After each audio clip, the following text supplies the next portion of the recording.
walaaqo adiga ku sababe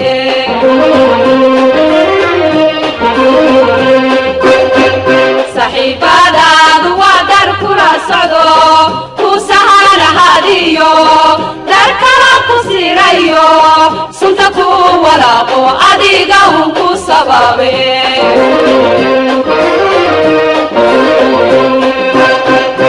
kala saar labado kala soocay kala saar labado kala soocay kala saar labado kala soocay kala saar labado kala soocay ayayno saxiibadaadu waa dar kula socdo suusan hadiyo dar kala ku sirayo sunta ku walaaqo adiga ku sababe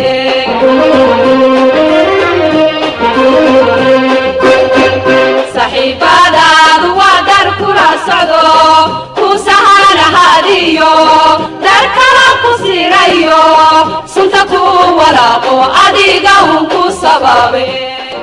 subax wanaagsan dhammaantiin khiyaaray meel kastoo aad joogtiin si kastoo maqalkeena inii soo gaarahayo ku soo dhowaada barnaamijka xogta wararka ogaal FM hadahan oo kale aad ka dhegaysataan saacaddu markay soo gaarto 3:00 subaxnimo marka laga reebo subaxnimada Jimcaha labado kala soocay ayayno saxiibadaadu waa dar kula socdo suusan hadiyo dar kala ku sirayo sunta ku walaaqo adiga ku sababe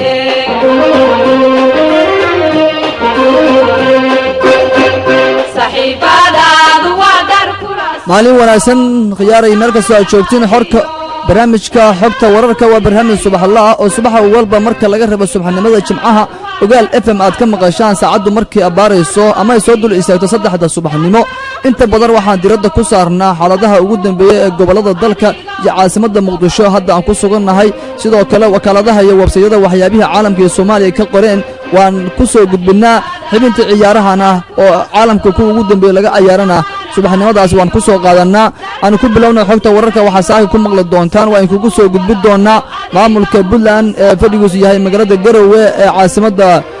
gobolka Nugaal waxa hadda uu ka warbixinayaa sababtii ay heshiiska la gaareen dawladda federaalka Soomaaliya maxaa ku qasbay maamulka Puntland hadda qaataan heshiiska ay in badan diidanayeen kaas oo ku saabsanaa awood qaybsiga Soomaaliya hadal dheer ama khudbad dheer oo jeediyay madaxweynaha maamulka Puntland Cabdiweli Maxamed Cali Gaas ayaa saakan kugu haya xogta wararka waa in kugu soo gudbin doona waxa sidoo kale maqli doontaan maamulka gobolka Gedo ee Koonfur Soomaaliya waxay hadda sheegayaan in xal laga gaaray dagaalo ama u dhaxeeyay dagaalo maalmihii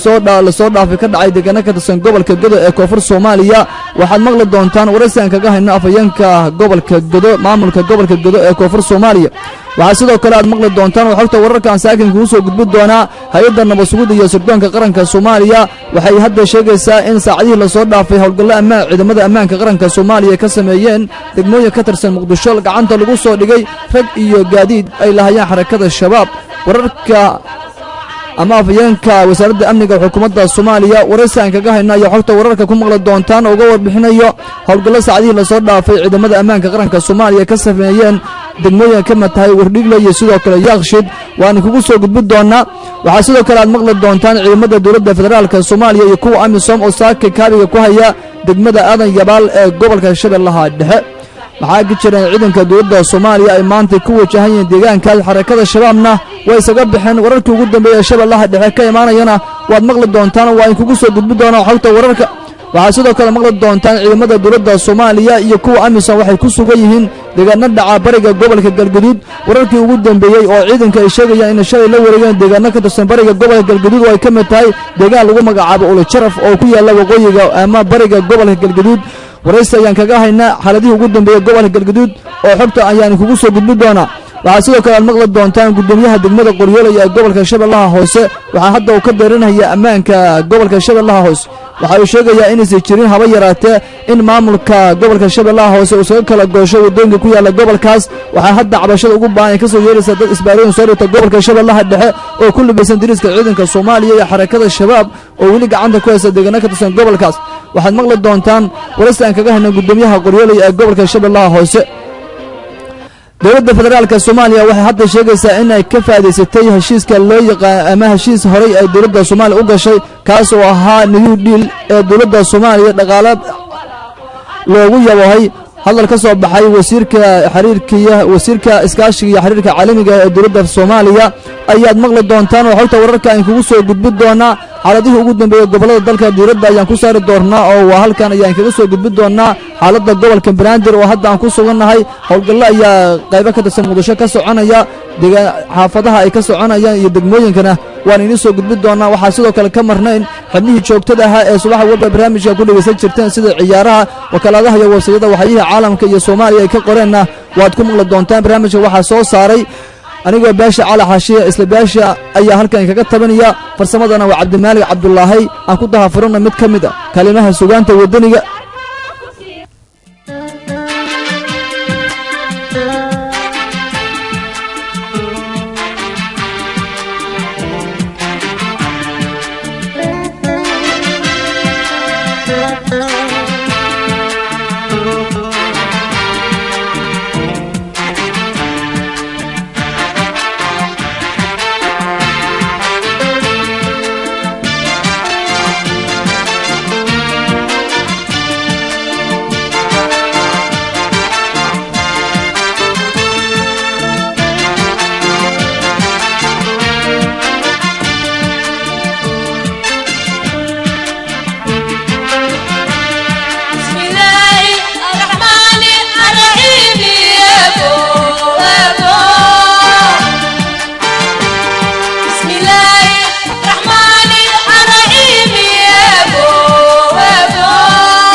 suraacda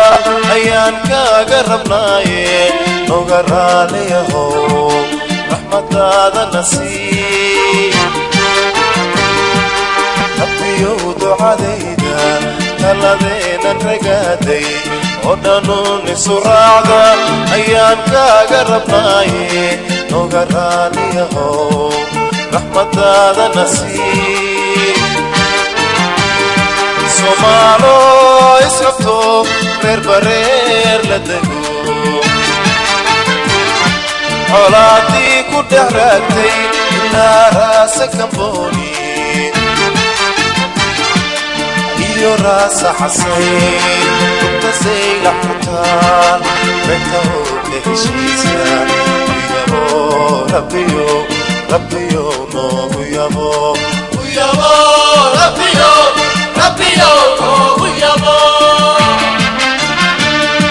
Somalo israbto reer bareer la dego Olaadii ku dhexraagtay naaraasa kambooni iyo raasa xasayn runtasay laxutaan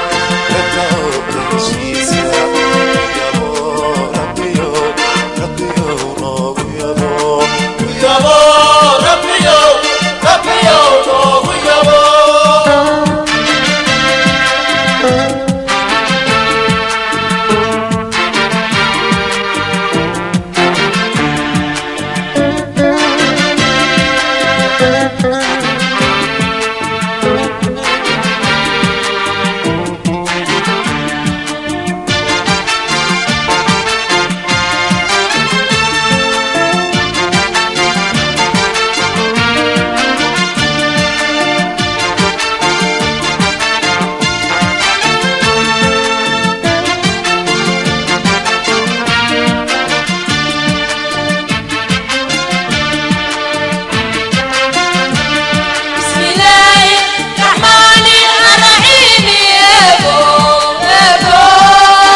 حكايلي جنة ريح دودكون نحاريس ربيسا ورلي إسلامكو ربي جينا موري ركبوا دوني دولا دلك الراحة كايلي جنة ريح دودكون نحاريس ربيسا ورلي إسلامكو Somalo israfto reer bareer la dayo colaadii ku dhex raagtay ilaa raasa kafooni iyo raasa xasayn intasay la xataa intoo ka heshiisa rabbiyo rabbiyo uyabo uyabo rabbiyo rabbiyo uyabo Somalo israfto reer bareer la dago colaadii ku dhex raagtay ilaa raasa kafooni iyo raasa xasayn intasay la xataa intoo ka heshiisa uyabo rabbiyo rabbiyo uyabo uyabo rabbiyo rabbiyo uyabo uyabo rabbiyo rabbiyo uyabo waa hagaag dhegaystayaal aanu ku bilowna qodobka ugu horeeya xogta wararka qodobada aan hore kugu sheegay dhegaystayaasha qodob walba oo barnaamijkan ku baxaa fikirkooda ay ka soo dhiiba kalaan waa marka qodobka ay dhageystaan dhegaystayaasha waxay fariin ugu soo diri kalaan telefoonka tirisu yahay eber 659 dhegaysta fikirkooda sidoo kula tahay qodob walba ee barnaamijkan ka baxa nagu soo dir anaguna inta waqtigu noo masaabaxo ayaan ku akhrin doonaa insha Allah aanu ku bilowna dhawaan magaalada Garowe ee caasimadda maamulka Puntland ahna magaalo madaxda gobolka Nugaal waxa halkaas heshiis ku kala saxeeday dawladda federaalka Soomaaliya hadda uu hogaamiyo madaxweyne Xasan Sheekh Maxamuud iyo maamul goboleedka Puntland ee fadhigiisu yahay magaalada Garowe heshiiskaas oo qaatay maalmo badan mas'uuliyiin dawladda ka tirsan iyo beesha caalamka ay ka qayb galeen waxa uu dhameystii la isku raacay in maamulka Puntland oo ka biyadiisanaa nidaamka awood qaybsiga Soomaalida wax ku qaybsato loo yaqaan 4.5 in maamulka Puntland oo hore u diiday taas oo sheegeen in hadda macquul ah in Soomaaliya dib lagu laabto meeshii laga ambaqaaday sanadkii 2012 markii dhibada loo taagay dawladda hadda hogaamiye Xasan Sheekh Maxamuud madaxweynaha maamulka Puntland iyo siyaasiyiintu way ka soo horjeedeen kulamo qaatay maalmo badan oo halkaas ku dhaxmay mas'uuliyiin ka tirsan dawladda Soomaaliya oo ugu horeeyay ra'iisul wasaaraha dalka Cumar Cabdirashiid Cali Sharmaake iyo qaar ka tirsan golihiisa wasiirada beesha caalamka xubno ka tirsan waa ay gaareen oo halkaas qayb ay ka ahaayeen ugu dambeynta waxa soo raacay in maamulka aqbalo nidaamka Soomaalida wax ku qaybsato ee loo yaqaan 4.5 waxaana markii ugu horeysa ka hadlay madaxweynaha maamulka Puntland Cabdiweli Maxamed Cali Gaas asagoo ka warbixiyay heshiis wixii ku sababay in maamulka Puntland oo diidanay heshiiskaas ay hadda qaataan dawladda Soomaaliyana ay go'aankeeda ka hirgeliyaan deegaanada oo ka arrimiyo maamulka Puntland sidii sanada 2016 oo hadda ku guda jiro dhamaadkeeda oo ka ay Soomaaliya uga dhacay lahayd doorasho ay ka qayb qaataan maamul goboleedka ka jira dalka iyo sidoo kale dawladda dhexe ee fadhigeedu yahay xamar waxaan rabaa inaan idin la wadaago inay Puntland saddex arrimood mid doorato in ay taladu ku soo ururtay kow in aan Soomaaliya ka doono taasina waxay ka hor imaanaysaa ujeedadii iyo hadafkii loo dhisay Puntland wax maslaxad Puntland iyo mid Soomaaliyeed ee ku jirtana ma aha kala cusubi wuxuu wiiqayaa meeshana ka saaraya dawladnimadii iyo jiritaankii Soomaaliya labo in 4 sano ee soo socota aan ka harno geedi socodka doorashooyinka Soomaaliya masiirka Puntlandna ay la wareegaan cid aan ehel u ahayn sidoo kale arintani waxay abuuri kartay jahawareer iyo walahow siyaasadeed Puntland gudaheeda iyo Soomaaliya dhexdeedaba buuq siyaasadeed oo Puntland dhexdeeda ah anagoo ku jirna waqti xasaasi ah wuxuu keeni karay inay wiiqanto midnimada iyo wadajirka dadka reer Puntland saddex iyo in aan galno heshiis u qalma Puntland kuna qotoma miisaankeeda siyaasadeed iyo doorkii ay ku lahayd waxaan jeclaan lahaa in si loo fahmo ujeedada heshiiskan in qof walba iyadoo looga sheekayn u akhriyo dabcan way jiraan dad dana siyaasadeed awgood wax kasta oo la qabto dhanka xun ka eegaya haddaba muxuu yahay nuxurka heshiiskani wuxuu aqoonsaday in nidaamka qabaliga ah ee 4.5 ama 4.5 uu yahay nidaam aan u qalmin Soomaaliya ayna tahay in la guuro sidii ay soo jeedisay dawladda Puntland labo heshiiskani wuxuu cadeynayaa in aan nidaamka foosha xun aan dib dambe loogu sanayn doonin awood qaybsiga Soomaaliya wixii ka dambeeyay 2016 isagoo leh markhaatiyaal iyo damaanad qaadayaal caalami ah saddex heshiiskani wuxuu kor u qaaday maqaamka iyo miisaanka siyaasadeed ee puntland sida ay qareen goobjoogayaashii caalamiga ahaa. afar, heshiiskani wuxuu horseedayaa in puntland iyo soomaaliya oo dhaniba ay helaan matalaad dhab ah. ma dhali doonto xildhibaan caddaysin ah oon cidna matalin. cidda matalaysa puntland waxay ku iman doonaan doorasho dhab ah oo ka hufan nin jeclaysi iyo oday dhaqameed leh arag. kaasi wuxuu ahaa madaxweynaha maamulka puntland cabdiweli maxamed cali gaas oo ka warbixinaya heshiiskii dhowaan dowladda dhexe ee hadda fadhigoodu yahay muqdisho iyo maamulka puntland ee gobolka nugaal ay heshiis ku wada gaareen magaalada garowe kaasoo ku saabsanaa doorashada soomaaliya laga filayo dhammaadka sanadkan 2016 in ay ka dhacdo. ciidamada dowladda Soomaaliya iyo kuwa AMISOM ee ku sugan gobolka Shabeellaha Dhexe waxay ay shalay howlgal ammaanka lagu xaqiijinay ka bilaabeen deegaano ka tirsan bariga gobolka Shabeellaha Dhexe. ciidanka dowladda Soomaaliya iyo kuwa Itoobiya oo ka soo ruqaansaday dhankaas iyo gobolka Hiiraan ayaa waxay soo gaareen deegaano ka tirsan gobolka Shabeellaha Dhexe. deegaanka loo yaqaan Aadan Yabaal ayaa ciidanka dowladda Soomaaliya iyo kuwa AMISOM waxay u soo ama ay ka soo gaareen dhinaca gobolka Shabeelle waa gobolka Hiiraan ayagoona sheegay in saraakiishoodu ay doonayaan si dib loo wareegi lahaayeen degmada Aadan Yabaal ee ka tirsan Shabeellaha Dhexe. ciidanka dowladda Soomaaliya iyo kuwa AMISOM ayaa deegaan asaas uga fogeen Aadan Yabaal waxa ay shalay ka sameysteen fariisimo ciidan ayagoona sheegay in ku wajahan degmada Aadan Yabaal ee Shabeellaha Dhexe oo ay gacanta ku hayeen xarakada shabaab ee dagaal ku jirta dowladda federaalka Soomaaliya oo taageero ka hesha caalamka. waxay saraakiisha ciidanka dowladda Soomaaliya ay sheegeen in ay degmadaas la wareegi ramaan. wararkaasi ayaa sheegay in xarakada shabaab ay deegaankaas gacanta ku haysay isaga bixeen.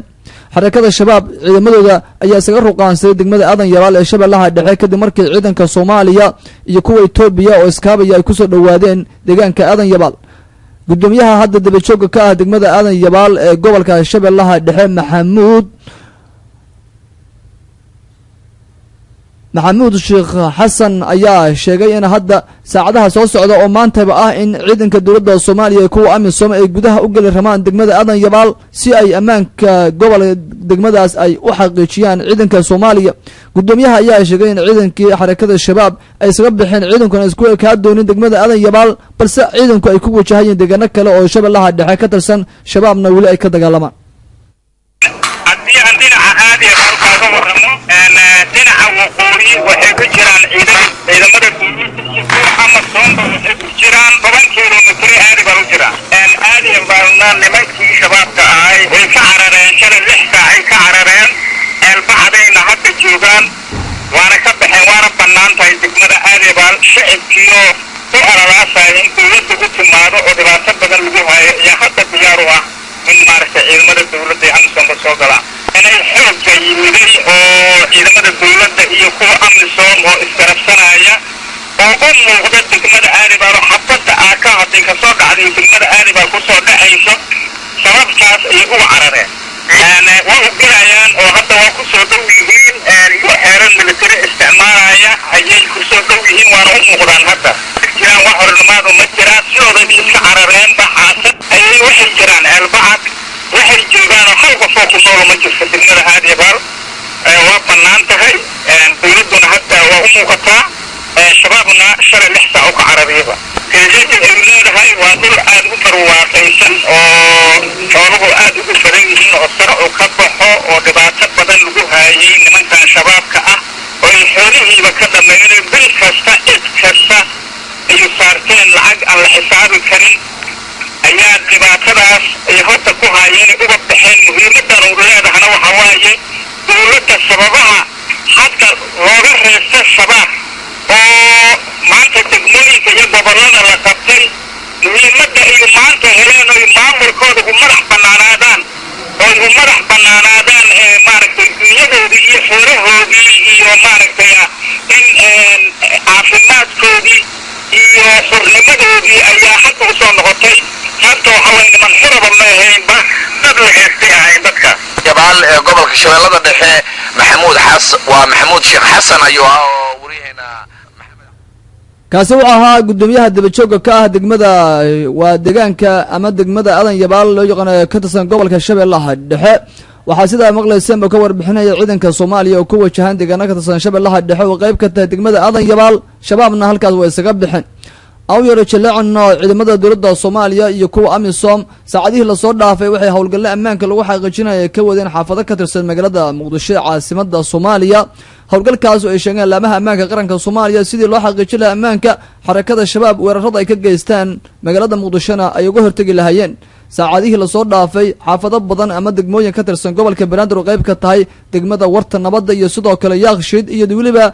deegaana waa degmooyin kale oo xamar ka tirsan howlgalla iyo ciidanku sameynayeen inkastoo falal ammaanka liddi ku ahna ay ka dhacayeen degmooyin ka tirsan gobolka banaadir howlgal shalay iyo saacadihii ka horreeyay ciidanka Soomaaliya ay ka sameeyeen xaafado ka tirsan Muqdisho markuu soo gabagabay waxa warbaahinta la hadlay afayeenka wasaaradda amniga xukuumadda Soomaaliya Cabdikaamil Macalin Shukri isagoona sheegay in gacanta ku soo dhigeen rag iyo gaadiid ka tirsan xarakada shabaab oo weerar ku qaadi rabay sida uu sheegay goobaha ay bulshadu isugu yimaadaan iyo xarumaha dawladda ayaa aad u jeedaan degmada Yaaqshiid gaar ahaan xaafadda Kokola zoonaha oo warshada baastada waxa loo sameeyay waxa waaye howlgalladaasi lagu xaqiijiyo amniga howlgalladan waxaa fulinayo ciidamada nabad sugidda ee AMISOM iyo ciidamada nabad sugidda qaranka Soomaaliyeed afwan iyo ciidamada AMISOM intuba ayaa isla fulinayo waxaana lagu soo qabtay dad ka badan ilaa iyo 500 oo qof dadkaasi waxa laga baxay ilaa iyo 10 in ka badan oo baaritaan la marinaya waxaan loo galeeyahay in amniga lagu sugo Muqdisho maanta sidoo kale to waxa la sameeyay howlgalladaas oo sidoo kale lagu xaqiijinay amniga maanta abaara 6 iyo 5 doornimo waxay ciidamada nabad sugidda qaranka ay soo qabteen baabuur noociisu uu yahay kaarib spaashi uu yahay noociisa oo cadaan ah baabuurkaas oo qarax uu ku xirnaa oo sidoo kale asal laga furay caawan wada jeedaan in howlgalka lagu baadigoobayo ugus oo caadiysatay markaas in ummadda Soomaaliyeed dhibaatayso howlgalladan waa la joogteyn doonaa habeenkii iyo maalintiiba inta laga weynayo nabadiidka ugus inay ku dhumaaleystaan magaalada Muqdisho waxaan rajaynaynaa insha Allah hadduu Ilaahay yiraahdo in waqti dhow laga sifeeyo gebi ahaanba geeyiga Soomaaliyeed waxaan rajaynaynaa sidaas oo kale inay sii joogteyn doonaan ciidamada ammaanka isugu jiro nabad sugidda iyo booliskaba inay joogteeyaan meelaha ay joogaan in howlgalla ay ka sameeyaan tirada dadka la soo aruuriyay waxay gaarayaan ilaa iyo 400 gaarayaan laakiin tirada oo laga soo baxay ayaa 10 iyo something ah marka way soo kala cadaan doonaan hadhow markay baaris sax ay maraan waxa kale oo jira in isla howlgal maanta dooradii la sameeyay abaara 8 iyo bar doornimo in lagu soo qabtay nin isu ekaysiinayo nabadiidkan ugus oo soo xirtay indhashareer asagoo oo wato bustoolad caag ah oo bahal lagu duubay iyo waxyaabo bambooyin u eg iyo dhar isku soo dulxidhay fara badan isagoo dadka ku cabsiiyo oo habeenkii dadka isaga dhigo ugus ninkaasi afayeenka wasaaradda amniga xukuumadda Soomaaliya Cabdikaamil Macalin Shukri ayuu ahaa oo ka warbixinaya howlgalle saacadihii la soo dhaafay ciidamada ammaanka qaranka Soomaaliya ay ka sameeyeen degmooyin ka tirsan gobolka Banaadir sida maqlaysana waxa uu sheegay in ciidanka ay gacanta ku soo dhigeen rag iyo sidoo kale gaadiid ka tirsan xarakada shabaab kuwaas oo ku sugnaa degmooyinka ciidamada dawladda Soomaaliya iyo howlgallada ka sameeyeen qodobo dhowr ayaa xogta wararka nooga harsan oo ay qayb ka tahay dawladda Soomaaliya oo sheegtay inay ka faa'iideysatay deeqaha loo yaqaano dhilka ee dawladda Soomaaliya la siiyay ama lagu daqay dawladda hadda hogaamiye Xasan Sheekh Maxamuud waxaa sidoo kale maqli doontaan gudoomiyaha Qoryooley ee gobolka Shabeellaha Hoose Amaan Darro iyo waxa ka soo sheegaya deegaanka tirsan gobolka Shabeellaha Hoose gobolka Godo ee koonfurta Soomaaliyana isku dhacyo maalmihiin soo dhaafay dad qabiilada ku dhaxmarayna xal ayaa laga gaaray oo xogta wararka ayaan kugu soo gudbin doonaa balse iminka xilligii waxaa la soo gaaray aynu soo gudbin jirnay barnaamijka ama barnaamijka xogta wararka xubnihi ay ku dhex maqli jirteen ee wakaaladaha iyo sidoo kale wargeysada waxyaabaha caalamiga ka qoreen waxaa saakay halkan soo diyaarshay oo hadda garabkaiga fadhiya maxamed cumar maxamuud. maxamed aad u mahadsan tahay baashi cali xaashi. saxiibadaadu waa dar kula socdo ku sahanahadiyo dar kala ku siray. bismillaahi raxmaani raxiim. assalaamu calaykum waraxmatullaahi wabarakaatu. barqa wanaagsan dhegeystayaal kuna soo dhowaada xubinta wararka waa wargeysadii wakaaladaha caalamka waxay ka qoreen adduunyada wax waliba aad ku dhex maqashaan barnaamijka xogta wararka. kala saar labado kala soocay kala saar labado kala soocay kala saar labado kala soocay ayayno saxiibadaadu aynu ku bilownay wakaaladda Reuters ayaa qortay in dowladda waddankaasi Talyaaniga ay ku hanjabtay in dowladda waddankaasi Masar ay ka qaadi doonto tallaabo ku aadan wiil u dhashay waddanka Talyaaniga oo lagu dilay gudaha waddankaasi Masar. dowladda waddankaasi Talyaaniga gaar ahaan wasaaradda arrimaha dibadda ee waddankaasi ayaa warbixin ay ka soo xigatay wakaaladda wararka ee Reuters waxa ay ku sheegtay in arrinkan ay ku hanjabtay dowladda waddanka Talyaaniga. arrinkan ayaa imaanaya xilli dowladda waddanka Talyaaniga ay sheegtay in wiil dhalinyaro ahaa oo waxbarasho u jooga waddanka Masar lagu dilay gudaha waddankaasi Masar. magaalada Qaahira ee waddanka Masar ayaa kooxo waxa ay ku afduubteen wiilkan 28 jirka ah oo u dhashay waddanka Talyaaniga isla markaana ku sugnaa waddankaasi Masar. sidoo kale dowladda waddankaasi Masar ayaa wakaaladdu waxay soo xiganaysaa in ay u saartay guddi baaraya arrimaha ku saabsan waddankaasi oo ku aadan dilka loo geystay 28 jirka u dhashay waddanka Talyaaniga. sidoo kale wakaaladda wararka oo Reuters ayaa soo xiganaysa in guddiga loo xil saaray waddankaasi Masar inay baaraan arrinta ku saabsan dilka wiilkaasi u dhashay Talyaaniga iyo guddi ay soo saareen wasaaradda arrimaha dibadda waddanka Talyaaniga ay lagu wada in maalinta shalay ahayd ay kulmaan. inkastoo wakaaladdu ay sheegtay in uu fashil ku dhamaaday kulanka ay doonayeen in ay wada qaataan labada xubin ee ka kala socda Talyaaniga iyo Masar. wakaaladda wararka Reuters ayaa waxa oo kale ay qoraysaa in dowladda Masar ay sheegtay in ay baadigoob ugu jirto in ay hadda soo saarto warbixin ku saabsan dilka wiilkaasi u dhashay Talyaaniga ee lagu dilay gudaha waddankaasi. guddiga loo saaray inay baaraan arrintaasi ayaa waxa ay magaalada Qaahira banaankeeda ay ka soo qaadeen meedka wiilkan Talyaaniga u dhashay oo 28 jirka ah ayagoona sheegay in gorkiisa ay ka muuqanayeen calaamado iyo jirdil aad u xoogantaa oo ay ku sababayeen inay ka dambeeyeen kooxdii afduubaday wiilkaasi u dhashay waddanka Talyaaniga. sidoo kale waxa wakaaladdu ay sheegaysaa in suurtagal ay tahay waxa ay ku hanjabayso dowladda Talyaaniga in ay sameeyso ay noqon karto in safaaradeeda iyo safiirkeeda ka fadhiya waddankaasi Masar gaar ahaan caasimadda waddankaasi Qaahira ay kala baxdo guud ahaan waddankaasi isla markaana ay xiriirka u jarto dowladda Talyaaniga waddankaasi Masar. wakaaladda wararka Reuters ayaa waxa kale ay qoraysaa in wasiirka arrimaha dibadda waddanka Talyaaniga uu sheegay in ay dhibaato xoogan ka jirto waddankaasi Masar isagoona dhammaan madaxda waddanka Masar ku eedeeyay inaysan u qalmin xilka ay hayaan oo uu ku sheegay sida wakaaladdu ay xiganayso in ay mas'uul iska saarin dhibaatada iyo dadka waxyeelada ka soo gaaraysa gudaha waddankaasi isla markaana waxa uu sheegay in waddankaasi aan la aadi karin talxiis iyo waxbarasho sida uu sheegay wasiirka arrimaha dibadda oo wakaaladdu ay soo xigatay waddanka Talyaaniga weeyaan. sidoo kale wasaaradda arrimaha dibadda waddanka Talyaaniga ayaa maalmo u qabatay in dowladda Masar ay warcad ka keento arrinta ku saabsan dilka 28 jirka u dhashay waddanka Talyaaniga oo lagu dilay magaalada Qaahira waddankaasi Masar. labado kala soocay ayayno saxiibadaadu waa dar kula socdo suusanahadiyo dar kala ku siirayo sunta ku walaaqo adiga ku sababe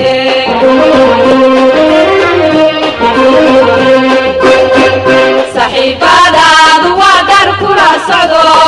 ku sahanahadiyo dar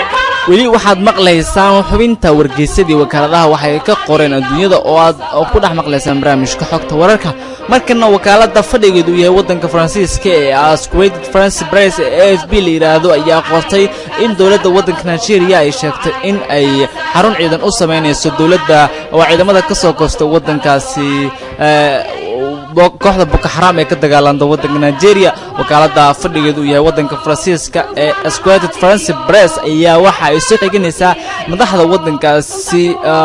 Nigeria oo sheegay in ay xarun military u sameynayaan dadkii ka soo goostay ama ciidankii ka soo goostay kooxda Boko Haram ee ka dagaalanta waddanka Nigeria. dowladda ayaa waxa ay wakaaladdu ka sheegtay inay kol hore ballan qaatay in ay u fidin doonto cafis dadka ka tirsan kooxda Boko Haram maalmo quran ay u qabatay inkastoo hadda kooxdan ka soo goostay Boko Haram ee dowladdu ay sheegtay in ay u sameynayso meel ay ku xareyso oo ay nabadgelyo ku helaan sida dowladda laga soo xigtay sidoo kale wakaaladda AFP ayaa qoraysa in dowladda waddanka Nigeria ay sheegtay in gabi ahaanba waddanka Nigeria ay ka baabiin doonto kooxda Boko Haram sida wargeyska waa wakaaladda lagu qoriyay wakaaladda ayaa sidoo kale soo xiganaysa in dowladda waddankaasi Nigeria ay dadkii ka soo goostay Boko Haram ay u sameysay dhaqan celin isla markaan hiradan lagu xareen doono dhammaan ciidankii ka soo goostay waddanka waa ciidanka ka soo goostay kooxda Boko Haram ee ka dagaalanta waddankaasi Nigeria saxiibadaadu waa dar kula socdo ku saharahaadiyo dar kala ku sirayo sunta ku walaaqo adiga ku sababe weli waxaynu eegaynaa wakaaladaha adduunyada waxa ay qoreen waa dowladaha mid kamid ah dowladihii ka jira waddanka Liibiya oo mid kamid ah iscaasishay mid kamid ah dowladihii aan diiwaan gashanin oo aanu diiwaan gashanin adduunyada ayaa iska caasilay waddankaasi iyadoona xilka hadda ay la wareegtay dowladda adduunyada ka diiwaan gashan gaar ahaan qaramada midoobay dowladda u diiwaan gashan oo xukuumadda waddanka Tribal ee ka dhisan sidoo kale waddankaasi ayaa sidoo kale waxa la sheegayaa in dowladdii xilka iska dhigtay oo qofna aysan magacaabin ay xilka ku wareejiyeen dowladdii ay aqoonsaneed qaramada midoobay iyo wadamada adduunka taa oo ku sugan magaalada Tripoli ee waddankaasi Liibiya sidoo kale xukuumadda tirada lagu wareejiyay hadda ayaa waxa ay maamushaa degmooyin badan ama gobollo badan oo ka tirsan waddanka Liibiya taa oo fadhigeedu yahay magaalada Tripoli ee waddanka Liibiya sidoo kale wakaaladda wararka u baahisa waddankaasi Liibiya ayaa sheegaysa in dagaallo aysan ka jirin waddankaasi oo xaalku degan yahay inkastoo dowladdii aan aqoonsaneyn qaramada midoobay iska cashisay oo waddankaasi Liibiya xilkan ay ku wareejisay dowladda qaramada midoobay iyo wadamada caalamka ay aqoonsan yihiin ee fadhigeedu yahay magaalada Tripoli sirayo sunta ku walaaqo adiga ku sababe waa hagaag dhageystayaal intaynu ku hakinayna xubintii wargeysadii wakaaladaha caalamka waxay ka qoreen adduunyada oo qodobo xiiso leh ku soo qaadanay balse markaan dib aan idinku celiyo barnaamijka xogta wararka iyo Baashi Cali Xash waad maasantahay maxamed cumar maxamuud xubintii wakaaladaha iyo wararka Soomaaliya caalamka waxyaabay ka qoreen ayaad maqasheen waxaana kamid ah xubnihii joogtada ah barnaamijka xogta wararka aad ku dhex maqli jirteen qodobo dhowr ayaa noo harsan dhageystayaashana qodob walba barnaamijkan ka baxa fariin ay ku soo dhiibo kala nakuna halkan ayaa ka akhri doonaa halkana waa ogaal FM xubnaha ay saraaciyo xubinta ciyaaraha oo xalay ciyaaro aad u baahsan Cabdiweli Dheeri bal Cabdiweli xubinta ciyaaraha soo kob waa maasantahay Baashi Cali Xash adiga iyo farsamayaqaan sare baadhe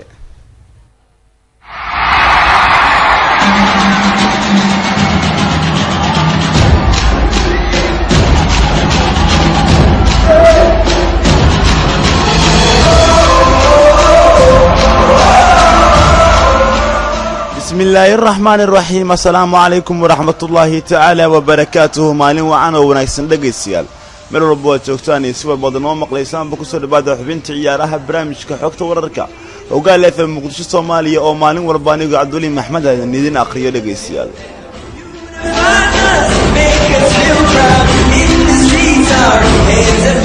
warbixino kala duwan ayaynu maanta ku soo qaadan doonnaa natiijooyinkii sheekooyinkii xalay ka dhacay Yurub balse warbixinada ayaan ku hormariyaa dhageystayaal maanta iyo sheekooyinka wargeysada kala duwan ay maanta qoriyaan kuwaas oo ku aadan ciyaaraha kala duwan ee dhacay qaabka ciyaartida suuqyada kala iibsiga looga baahan yahay Sky Sport ayaa shaacisay kulamada horyaalka Ingiriiska oo ay baahin doonto bisha May waxaana kulamadaasi ku jiri doona kulanka adag ee Manchester City ay soo weyn doonto kooxda Arsenal waana kulan saameyn ku yeelan doona hamiga kooxaha Sky Blue ama Gunners ee koobka horyaalka waddankaasi Premier League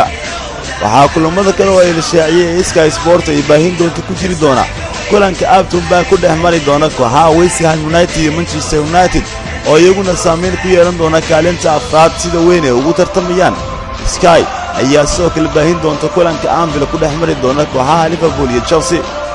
soo kale Sky ayaa baahin doonta kulamada saameynta weyn ku yeelan doona anashada koobka horyaalka waa kulanka kooxda Leicester City ay la ciyaari doonta kooxda Everton waliba kulanka kale ee aad ku muhiim ku ah Tottenham oo ay soo dhaweynayso kooxda Southampton ay baahin doonta waxaa kaloo ku jiri doona kulamada adag ee dhex mariya Chelsea iyo Tottenham kulamada ay baahinayso wargeyskan ama la yiraahdo Sky Sport. Tottenham ayaa u baahnaan doonta isbedel fiican inay soo dhiso markii isbuucan Harry Kane gool u dhaliyay ee hal gool la galeen kooxda Anfield ku ciyaartay Liverpool. hadda waa kuwan dhammaan kulamada ay baahinayso wargeyska la yiraahdo Sky Sport kaas oo wargeyskani laama kala duwan ku leh Yurub meelaheeda kala duwan. حد ماي كودة عيار دعيسى يباهن دونا مانشستر يونايتد لاسا سيتي عياريا هل ساعي براين عيار تصفيع دون تاي سكاي سبورتس لايف أحد دنا ماي كودة سدهامتون مانشستر سيتي عياريا طبنكا قلبني ما عيار تنسوق لي سكاي سبورتس ين لايف كتاي سنين يبدا ماي تشيلسي توتنهام عياريا عيارتنا aadu xiiso badan waxay soo galaysaa dhageysto saacad markay talabada habeenimo Sky Sport yana baahinaysa isniin markaynu saacada fiirnayaduna waa labada May Chelsea Tottenham ayaa ciyaaraya dhageystayaal ciyaar aad xiiso badan oo ka tirsan horyaalka wadankaas Ingiriiska Sky Sport yana baahinaysa in sabti 7 May Norwich City iyo Manchester United ayaa ciyaaraya ciyaar 12:45 daqiiqo xilliga saacada geeska Afrika soo galaysa BT Sport iyo si live looga taabanaya taas oo kulanka kaliya BT tirinaysa bisha May marka fiiriyo sidoo kale sabtida ayaa la ciyaaraya May 7-deeda Leicester City iyo Everton ayaa ciyaaraya Coitminsa iyo bar ciyaar soo galaysa si ayana baahinta xuquuqda iska ciyaartaasi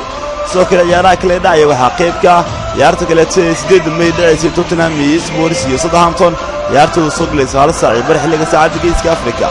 حد 8 بش مية يا عياري مركله مانشستر سيتي أرسنال يا عيار سوق ليس طبقة قلب نيمو سكاي سبورت يا نباهينيسا ثلاثة يا عيارهن ويسهام مانشستر يا عياري دون عيارتن طبقة بش مية ويان ويسهام مانشسترنا ألسا يعني أفرتني 5 دقيقة 4 وحياري ليفربول وتشيلسي وسكاي سبورت يعني سكاي سبورت يا ولح اللي أريد كل باهي الشيء حليارتكن waxay bayso kaliya 127 kulan oo footballka 300 liiga waxa kale oo ay baayeen capital one cup kulmadii lagu soo baxay qaamada qaarada sirbe euro 2016 Sky Sport ayaa soo kala baahisay SPFL Scottish Club Football MLS ka iyo horyaalka hooyan ee division-ka ay sidoo kale baayeen kulamada Sky Sport si toos ah u baahin doona ayaana waxa uu noqon doona sanadkan 116 kulan waxayna gaari doonaan waxay hadda baayisayaan dhageysto 116 kulan waxayna gaari doonaan 126 kulan xiliyaareedka 2016 BT ayaa bishii May baahin doonta hal kulan oo kaliya waana kulan ka dhex mari doona Newcastle Norwich City iyo Manchester United kaas oo kaliya ay yeelan doonta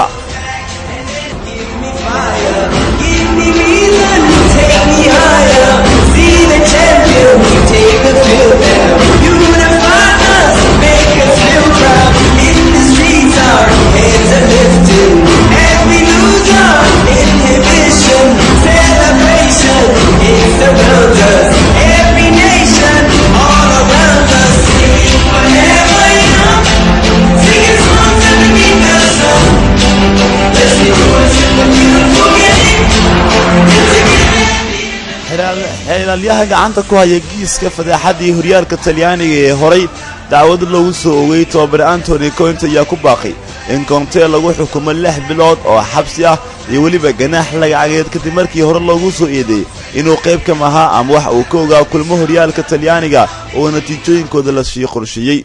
Anthony Conte ayaa si gaar ah loogu heystaa kulan dhex maray kooxaha Alban Flight iyo kooxda Sian waxayna arrintaasi dhacday sanadkii 2011 markaas Conte maamulay kooxda heerka labaad ee horyaalka Talyaaniga ee Siena wuxuu Erlaaliyo sheegay in Conte uu ogaa dalaalo natiijada ciyaarta lagu sii qorsheeyay laakiin markasta Conte ayaa waxba ka jiraan ku tilmaamaya eedeymaha loo haysto sidoo kale sheekooyinkan lagu heystay eedeymaha ayaa sida isbedelaya sidoo uu cadeeyay qareenka Anthony Conte ninka la yiraahdo Leonardo Camaretta Erlaaliyaha arrintan gacanta ku haya ayaa doonaya in Conte 6 bilood oo xabsi loo raaciyo ganaax lacageed oo gaariya 8,000 euro arrintaasi ayaana lagu soo aadiyaa waqti kooban kadib markii Conte loo magacaabay tababaraha kooxda lagu magacaabo Chelsea qareenka cusub ee Conte ninka lagu magacaabo Leonardo Camaretta ayaa cadeeyay in xeerlaaliyaha Roberto Di Martino uu kiiskani maxkamadda Sirka Matambeena ugu soo hor difaaci doono 11 Abriil isla markaana go'aan laga gaari doono baaritaanada bisha May ee sanadkan afayeen u hadlay Chelsea ayaa sheegay in kooxdani Chelsea aysan ka hadli doonin arrimaha Conte lagu haysto tababare Conte ayaa hore xiriirka kubadda cagta ee Talyaaniga ee FIJC wala kulmay 10 bilood oo ganaxa intii uu maamulay kooxda Juventus laakiin markii dambe ayaa ganaxan loo qafiifiyay markii 4 bilood looga dhigay waxaana arintaas sii wiiqaysaa sumcaddii Conte ee kubadda cagta iyo gaar ahaan shaqadiisa cusub ee Chelsea ayaa kaleetana ka hor kulanka London Derby oo ay West Ham Arsenal booqan doonto kooxda West Ham ayaa kooxda Hammers waxay helaysaa waraad u fiican kooxdeeda kadib markii ay ku guuleysteen raafaan ay ka qaadanayeen kaal casaan ah oo loo taagay xiddiga qadka dhexe ee Kyoto ninka la yiraahdo intii socotay ciyaartii West Ham ay barbardhac 2 gool la gashay kooxda Crystal Palace xiriirka kubadda cagta Ingiriiska ee FA ayaa meesha ka saaray kaarka casaan ee Kyoto la siiyay kulankaasi kadib markii ay West Ham raafaan ku guuleysatay ka qaadatay kaarkaasi cas oo muran badan dhaliyay sida daraadeeda ninka lagu magacaabo Kyoto ayaa ka maqnaan doonin 3 kulan oo ganax ah oo mutaysan lahaa kaarkan cadaanka ee toos closestiisa wuxuu diyaar u yahay kulanka Sabtida ee West Ham United ay la ciyaaraysa Arsenal maalinka naadiga lagu magacaabo West Ham ayaana sidaas yiri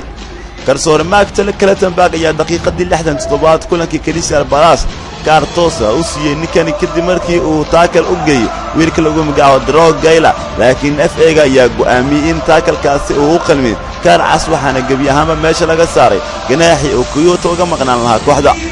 West Ham maalinka Stephen Bilic ayaana markan farxad ka muujinaya hadalkaasi waxa uu u baahan yahay inuu ka adkaado kooxda Arsenal kulanka Sabtida ay ciyaarayaan kaasoo u baahan yahay inuu ku soo yareeyo ama uu ugu tartamada Europe League ama UEFA Champions League sanadka soo socda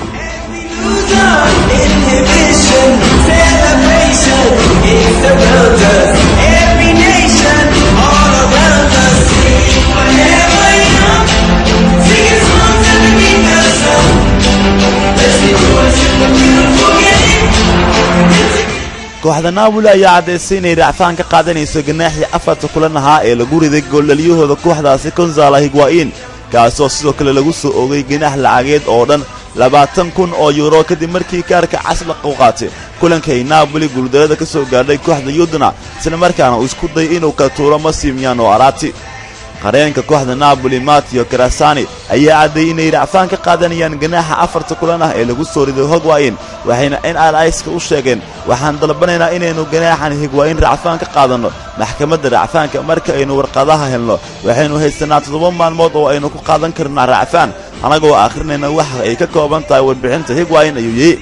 qareenka kooxda Napoli Matteo Grassani ayaa intaas ku daray in go'aankii raafaanka aanu imaan doonin ilaa ay kala barka toddobaadkan dambe waxaanu yiri go'aankii raafaanka ma imaan doono ilaa ay kala barka toddobaadkan dambe waxaan sheegi karnaa in uu tixgeli doono Arbacada Jimcaha ilaa iyo Khamiista ayuu yiri ninkan hadalkani qareenka kooxda Napoli Matteo Grassani ayaa cadeynaya in Higuain uu seegi doono kulanka ay Napoli la ciyaari doonto kooxda Hellas Verona kooriinta aanu la helin natiijada raafaanka kooxdiisa ay ka qaadanayso ganaaxa 4 kulan ah ee lagu soo riday Higuain ayaa xilli ciyaareedkan ah xiddiga ugu muhiimsan Napoli isagoo dhaliyay 7 gool oo Serie A Higuain ayaa isku dayay inuu kala tuuro kalsoonaha lagu magacaabo Massimo Irrati markii kaarka cas loo taagay isagoona qaatay 2 calaamadood digniina intay socotay kulankii Udine iyo kooxda lagu magacaabo Napoli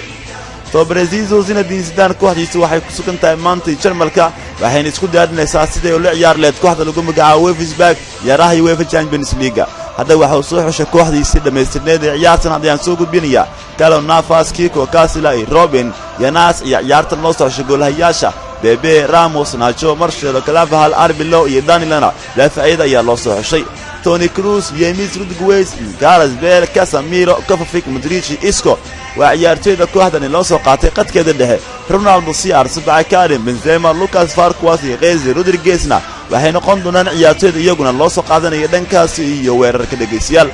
Champions League kooxda Wolfsburg kooxdan iraade Benfica iyo xal laga adkaaday Arturo Vidal ayaa u dhaliyay Bayern Munich hal gool sidaas ay ku adkaadeen 2 gool iyo hal goolna Barcelona Atletico Madrid ay uga adkaatay inkastoo Torres uu ka hormaray haddana Luis Alberto Suarez ayaa u bareejiyay una saariyay qaybtii dambe ciyaarta dhageysiyaal falanqayn guud oo ciyaaraha ku aadan barnaamijka duurnimo ayaa inoo balana balse xubinteeni dhageysiyaal oo baara farsameynay waana intaas baashi waad maasantahay Cabdiweli Maxamed Maxamuud qaybaha kale ee xogta wararka aan dib ugu laabanay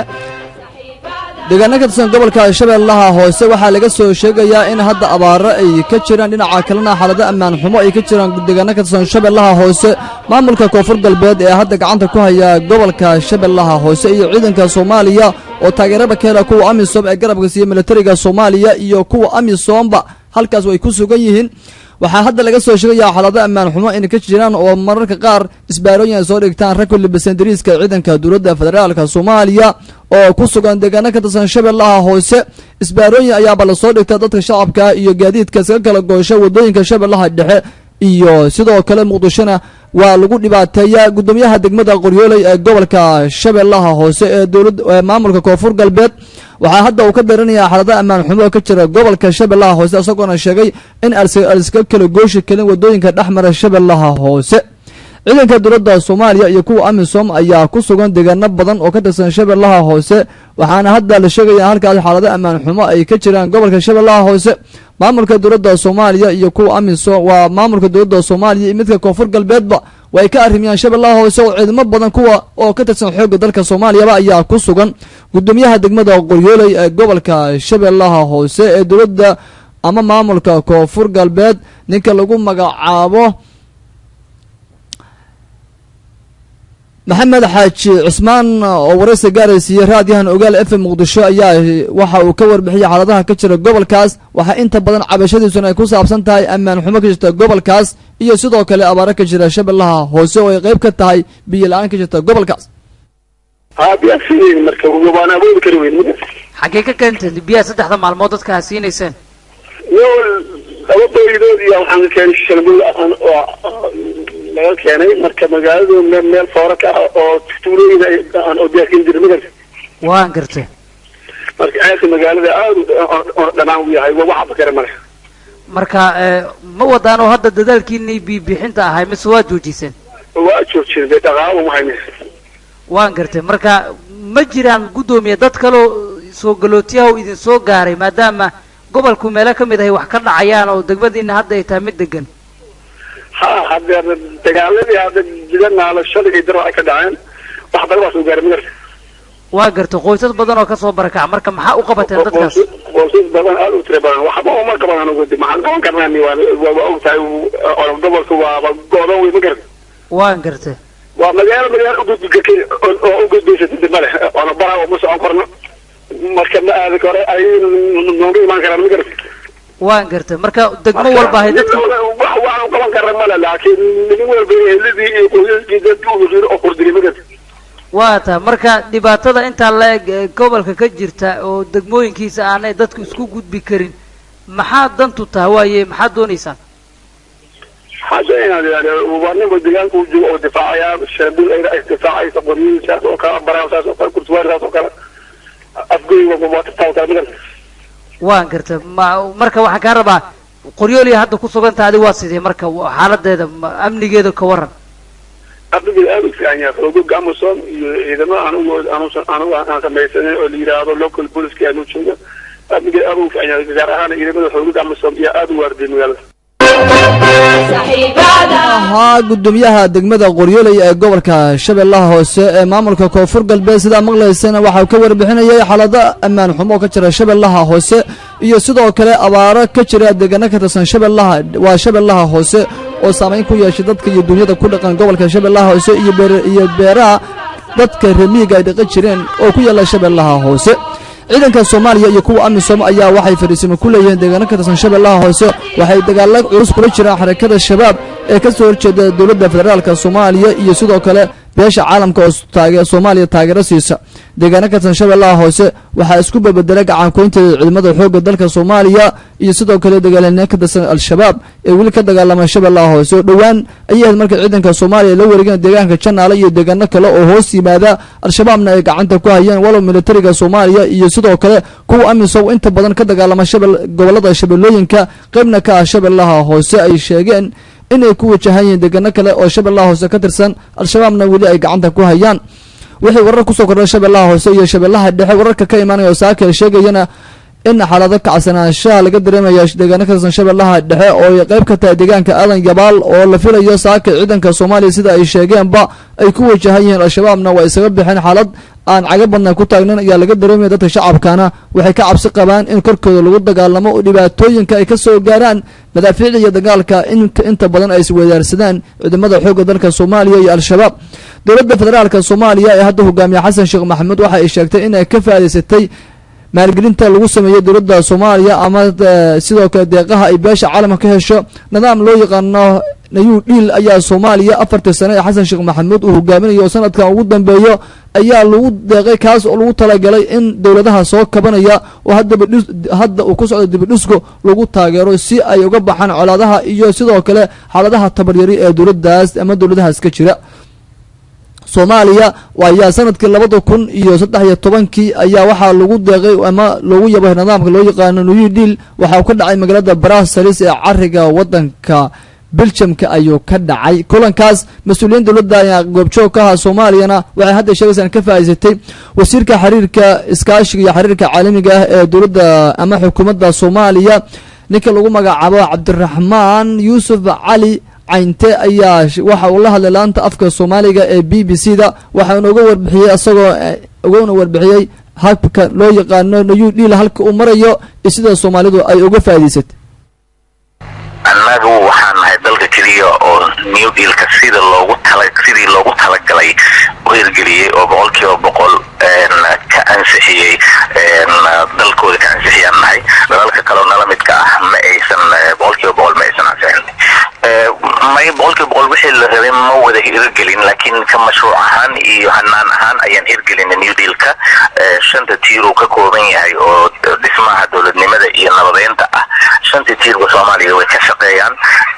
heer federaal iyo heer dowlad goboleedba kulamada si joogto ah u dhacaan mashaariicda horumarineed ee loogu talagalayna waa la dulmarsiiyaa waa la dhexmarsiiyaa oo amaanka new dealka waa la dhexmarsiiyaa dabcan saluug xoog leh oo dadka Soomaaliyeed ay ka qabaan new dealka waa jiraan heerka federaal iyo heer dowlad goboleedna saluugaas waa la wada wadaagaa marar badan qoraal ahaan waa lagu soo saaray laakiin dee annagu markii hore aan aqbalnay markaan saxeynay September 2013 aan Brussels ku saxeynay ilaa iyo hadda sidii aan awoodeen intay heedi tabarteen oo hirgelinay dalalka kale markii naloo fiiriyay waxaa naloo arkaa inaan nahay dalka kaliya oo runtii aqbalay hanaankan inuu dalkooda ka hirgalo dabcan annagu marnaba ma dhihin new dealku wuxuu jawaab u noqonaa baahida xagga dhismaha dowladnimada iyo amniga iyo cadaaladda iyo horumarinta iyo hanaanka maaliyadda iyo dhammaan dhinacyadu ka kooban yahay oo dhan ma aanan dhihin dawo ayuu u wada noqonaa cudurrada naxariista dal ahaan laakiin waxaan u aragnay duruuftii aan 3 sano iyo bar ka hor markii aan saxiixaynay aan ku jirnay waxaan u aragnay markaas in aan ay tahay ay habooneed marka inaan qaadano wax badanna waa ka faa'iidnay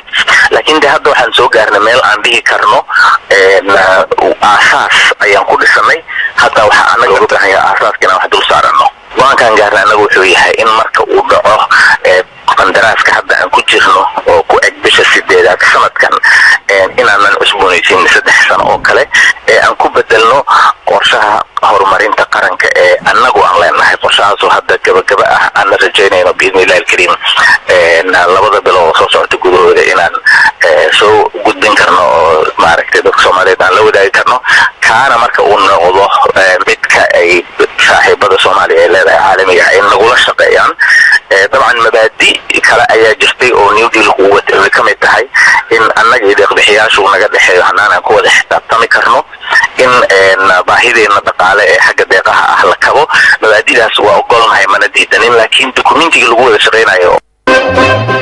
kaasi wuxuu ahaa wasiirka iskaashiga xiriirka caalamiga ah ee dawladda federaalka ama xukuumadda Soomaaliya Cabdiraxmaan Yuusuf Cali caynte oo sida maqlayseen ba sheegay in dawladda Soomaaliya ay ka faa'iideysatay deeqaha ay ka hesho beesha caalamka aw yar jilacna anako qaybihii dambe barnaamijka isastoo gaarnay fariimaha dhageystayaasha soo dirana gorow ayaan u aqri doonaa iyo gabagabadooda ayaan ku soo gudbin doonaa gobolka Gedo ee koonfur Soomaaliya maalmihii la soo dhaafay waxaa halkaas ka dhacay dil ama weerar lagu qaaday xildhibaan ka tirsan maamulka Jubbaland ee fadhigiisu yahay Kismaayo afayeenka gobolka Gedo ee maamulka koonfur galbeed waa maamulka Jubbaland ninka lagu magacaabo maxamed cabdulaahi good ayaa waraysi gaaraysiiyey ogaal f m muqdisho waxaanu sheegay in hadda xal laga gaaray xaaladda gobolka godo ee koonfur soomaaliya ay tahay mid degan shaqaaqadii halkaas ka dhacdana maamulka jubbaland iyo sidoo kale iyo maamulka gobolka godo ay hadda xal waara ka gaareen war waa ka haynaa dagaal qabaa'il kama dhicin degmada balad xaawo sidaad og tahaybo xildhibaan ka tirsan xildhibaanada jubbaland ayaa tegey ciidan istaaf u ahaayoo la socday iyo ciidan kale oo oray deegaanka usii joogay baa isku dhacay marka waa shil fudud oo aan ku talagal iyo arrin qabiil iyo arrin aan midna aan ku salaysnayn baa shilkaas ugu dhacay waana la xalliyay oo hadda gabagab uu maraya wixii dhintay allah u naxariisto wax ku talagalaay iyo wax dhibaataay iyo wax qabiilo ku duushay ee kama dhicin waa shilin dhacay oo kooban buu ahaa xalna waa loo gaaray oo waa la dhamaystiray wax shido oo hadda ka jirana ma jiraan kaasi waxaa afhayeenka gobolka godo ee koonfur soomaaliya isagoona sheegaya in xal laga gaaray dagaal beelakantaas ku dhex maray oo qaar ka tirsan wasiirada maamulka jubbalandna ay halkaas khasaaro ay ka soo gaartay oo gaadiid ay wateenba rasaas lagu furay wararka hadda ugu dambeeya ee gobollada dalka gorrow ayaan dul mari doonaa fariimaha dhegaystayaasha hal iyo laba haddaan soo qabanno asalaamu calaykum waa ku salaambaasha cala xaashi iyo cabdimaalik oo farsamada fadhiya waa saabiri siman waxaan joogaa siliga tawfiiq waan soo dhowaynaynaa heshiiska ay gaareen dowladda dhexe ee xasan sheekh maxamed uu hogaamiye iyo sidoo kale maamulka puntland ee fadhigiisu yahay garowe waana wax loo baahnaa waad mahadsan tahay dhegaysto kale asagana waan ku salaamay baasha cala xaashi bahda ogaal f m subaxa wanaagsan waa nimco nadar argentiin ayaan joogaa howlgallo ka socda muqdisho wax soo kordhin maayaan ayay dhegaystahan leedahay oo ciidanka soomaaliya howlgallada waa looga bart waad mahadsan tahay dhegaysto kale ee fariin soo qoray waa ku salaam baasha cala xaashi ogaal f m dhammaantiin waa khadro qalbi uroon argentiin ayaan joogaa howlgalka labada maalmood ka socday muqdisho waa mid loo baahan yahay ciidankan soomaaliyana waxaan leeyahay howlgallada noocaana ha joogtaya laakiin yaa shacabka dhibaatay waad mahadsantahay dhegaysto kale waa ku salaamay baasha cala xaashi waa dahraan cabdulaahi nuur waxaan joogaa siinka dheer duleedka muqdisho ayaan joogaa maxaafadda xayaad runtii waxaan aniga dhihi lahaa bay leedahay howlgallada caynkaana ciidanka soomaaliya waa looga bartay waana hawsha ciidamada loo idmaday balse mararka qaar ciidamada waxaa moodaa in ay waxba ka qaban dhibaatooyinka jira waad mahadsan tahay qaybihii dambe barnaamijka ayaan isa soo gaarnay haddaan dul maro xaaladaha gobollada dalka dowladda federaalka soomaaliya xasan sheekh maxamed hogaamiye waxay sheegtay in ka faa'iidaysatay deeqaha ay beesha caalamka ka hesho wasiirka qorshaynta iyo iskaashiga caalamiga ayaa hadalkan laanta afka soomaaliga b b c da u sheegay maamulka puntland ee fadhigiisu yahay garowana waxay sheegeen hadda waxay ka warbixiyeen sababihii ay go'aanka ula gaareen dowladda soomaaliya kaasoo ku aadanaa doorashada soomaaliya 2016 dhammaadka sanadkan ka dhici doonta oo bilo yar ayaaba naga harsan waxaa sidoo kale ciidamada hay'adda nabad sugidda iyo sirdoonka qaranka soomaaliyana ay sheegeen howlgallo ka dhacay muqdisho oo saacadihii la soo dhaafay ciidanku ay sameeyeen in ay gacanta ku soo dhigeen rag ka tirsan xarakada shabaab ee dagaalla kula jirtay militariga soomaaliya iyo kuwa amisom labada gobol ee shabeellaha dhexe iyo shabeellaha hoosena xaalada ayaa saakay shabeellaha dhexe aba kugu hormarna deegaanka aadan yaba loo yaqaano xaalad